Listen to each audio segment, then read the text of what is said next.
we had a lot of faculty across disciplines who wanted to engage in research with their students. And so we came up with the idea of really needing a physical space. And we eventually came up with this space, which we think is really unique in terms of its multifunctionality across social science disciplines for research. This lab offers a place for students to feel like they can drive what they're doing. I think so much of research is doing research articles, reading other people's stuff, and having to kind of accommodate to what's already done. But this space kind of caters us to have free reign. We're able to kind of manipulate the environment and just use it to our fullest potential. And I think overall it just makes it more fun.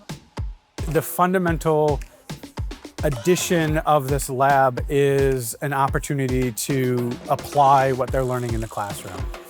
It affords them this opportunity to assume researcher positions or examine the fundamentals of the research process and develop a new appreciation for all of the hard work that goes into a publication or advancing literature of a given field.